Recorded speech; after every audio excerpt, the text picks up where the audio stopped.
4 children, and I'm 19 years old. And I have a sister whose name is Phyllis, and she's 13. And my next sister's name is Patty, and she's 12. And I have a little brother whose name is Noel, and he's 8. And so there's 10 and a half years between me and Noel.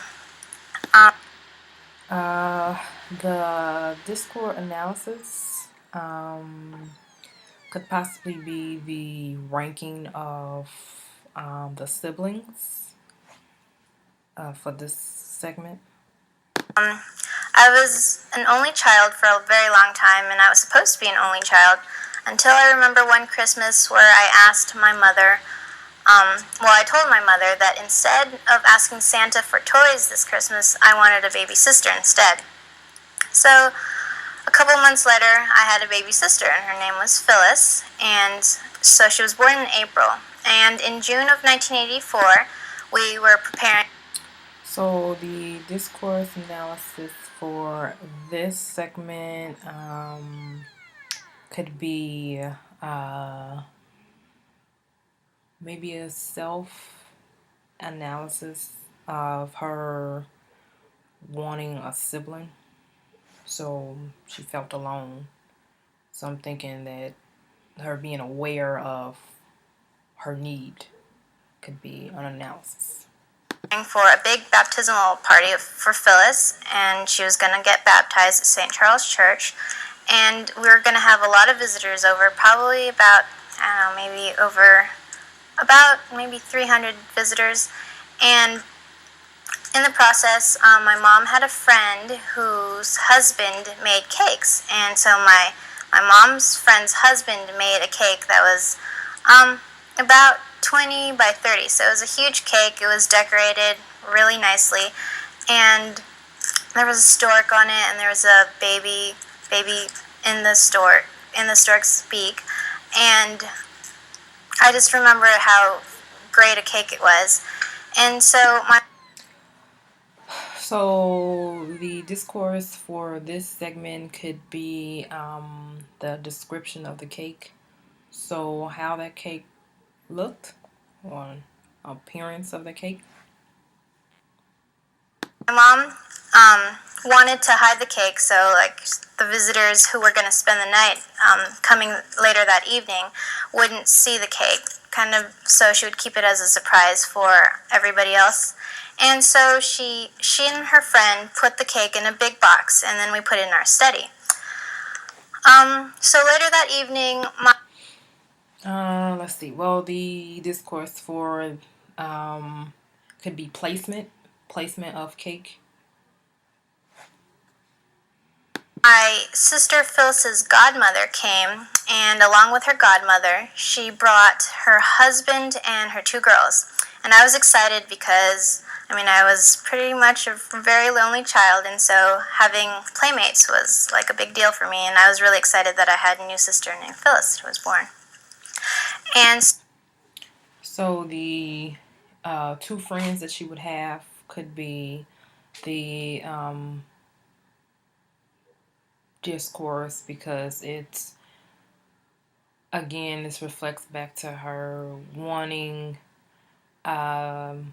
not to be the only child, or being the only child, and how it felt. So again, another form of self-reflection, and a form of why she felt or needed someone else to be with her. so one of the girls, her name was Lisa, and she was my age, and her sister Rena was a year younger than both of us. So we decided that we'd play a game of hide and seek. So we were playing hide and seek, and we were laughing, we were having fun, as all little kids do. And at one point, Lisa was it, and Rena and I hid like in the living room, and we were found very easily. And so I guess after 3 or 4 rounds, it was Lisa's turn to be it. And so Lisa was it, and it just wasn't working right. We were having fun. So this segment could be the game itself, hide and go seek, and the game, the activity that was um, done at that particular moment. We're having a lot of fun, but people are finding each other too easily. So I took Lisa.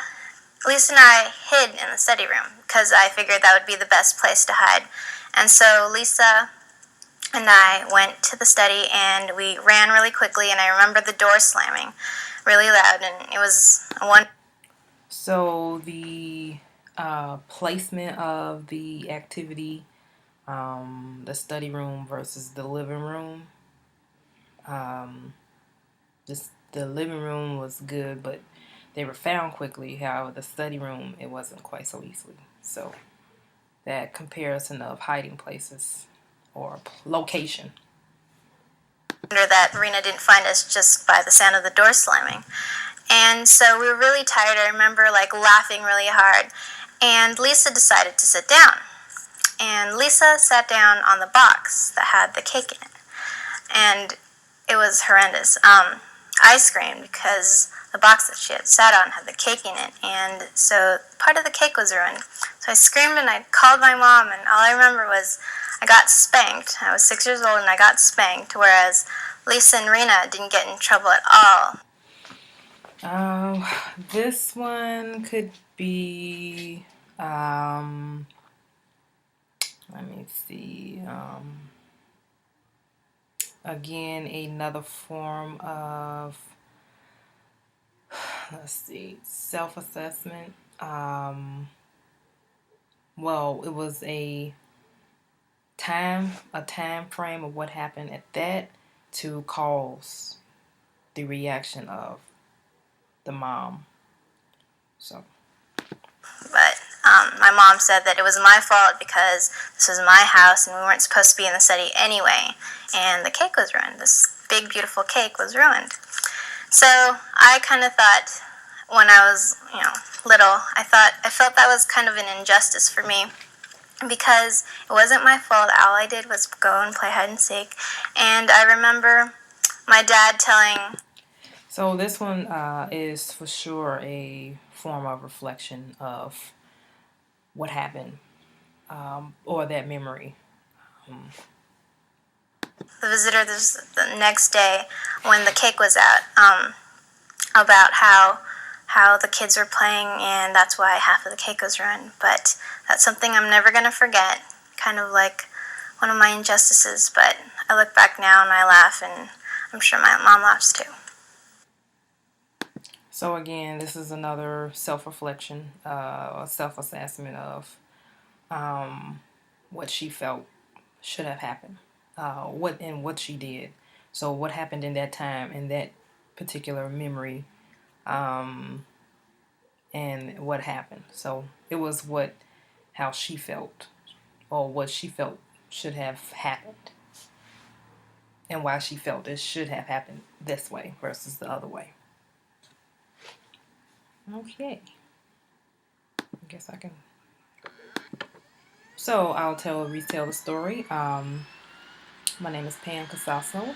I am currently 19 years old, and I'm going to tell you a story of what happened to me when I was 6 years old. I was the only child, and I didn't have any siblings at that time, and I really, really, really wanted a sibling, preferably a little sister. And so I wanted my parents to have a girl. And so during that wonderful holiday in December, the season of gift giving, I didn't want any material possessions. I wanted a girl, a younger girl. I wanted my parents to have a girl. And so 1960 or 84, that young girl was born, named, and so what we did was, what we do as a religious tradition is have a celebration of baptism. It's a religious celebration, so my parents, my mom in particular, decided to um, get create a day, and which would happen in July. My sister was born in April, so this took place in July, and there was going to be many people arriving, and we were giving a celebration party at night as well. And so I was happy to find out that I would have some people, some young ladies to play with. They were my sister's parents, my sister's godparents' children, two girls. Oh, and my mom had a friend whose spouse made cakes, and so he made this nice big cake with a bird and a baby inside his mouth.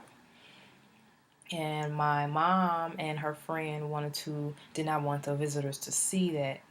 The ones that were coming over that night did not want them to see it, so they took it and put it in the room where our study room, where it's books and tables, lamps, lights.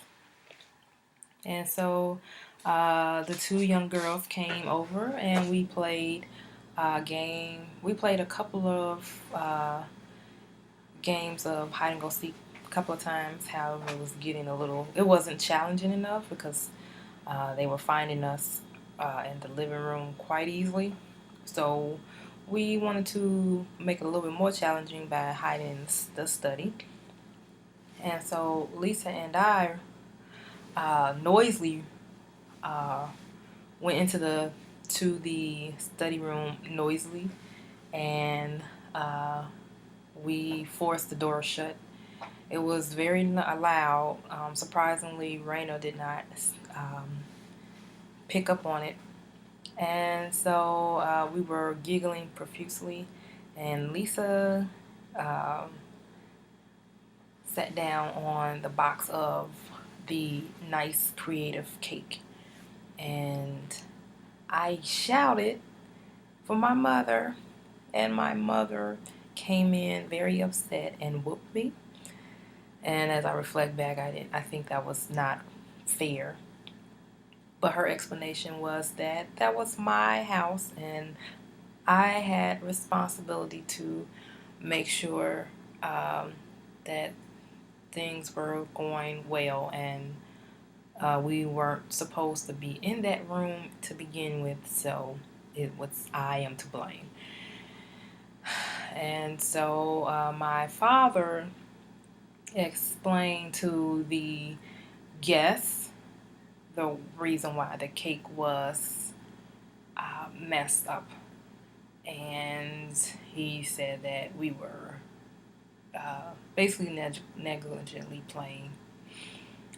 And so as I just reminisce on that memory, even though it was unfair, I thought I had a good time. And I know that my mother laughs or smiles at that memory as well.